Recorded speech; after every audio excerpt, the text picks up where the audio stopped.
Obi-Wan Kenobi gave me the influence to do a review on this.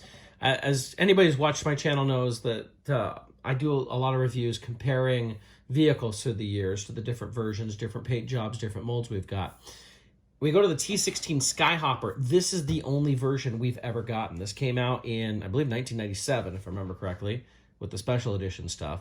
At the time when we kind of got this, or we're thinking about this had never really been featured in the movies, other than the model that Luke holds, obviously, which is pretty close to size. In fact, some people said that the one you see in Obi-Wan that he's going to give to Luke is the Hasbro toy. I couldn't quite tell. I didn't think it quite looked like the toy, but I don't know.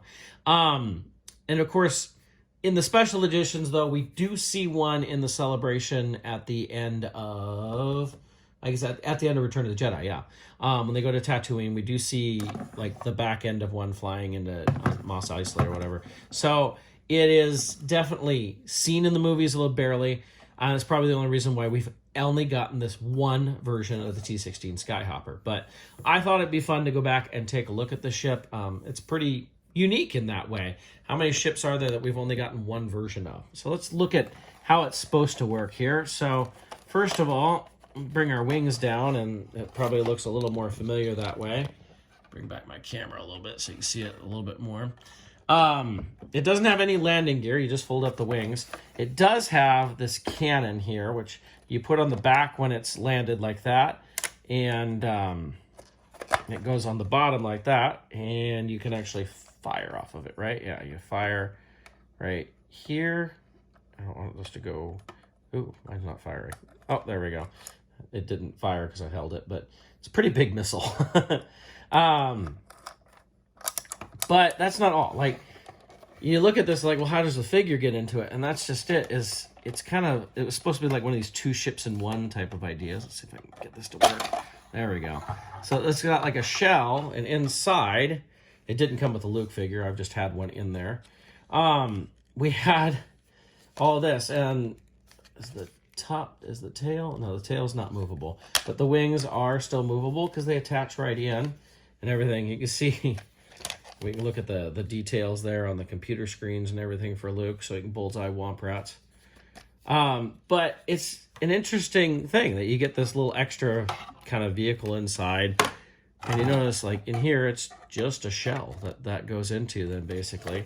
The wings are maneuverable, and you can see, like, there's a piece missing because that's where the ones attach for the little thing that comes out. I think this came off when it first came out. We do have a clear windscreen and everything. I guess we do actually see this vehicle kind of in the movie. It's in the background in one of the garage scenes when Luke is dealing with the droids at his home. We see one kind of in the very background parked there. So it is in the movie technically, but you know, it's not.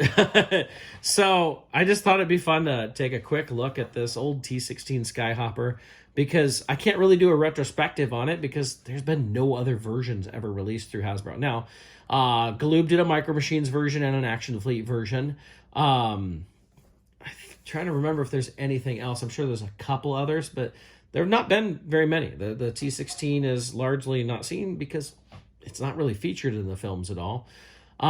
So this is the only version. I thought it'd be fun to look at it.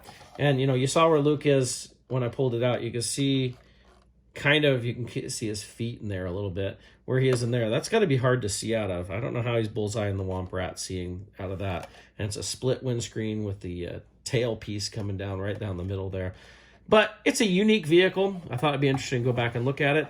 What do you think? Should Hasbro redo this or anything? Is there any reason to redo this? Is there anything that this ship is lacking, in all honesty? I mean, it's a pretty good looking ship. It's got a decent paint job. It's got a good mold. It's about right for the scale and everything. It works. So I don't see a reason to redo it. But, you know, what do you think?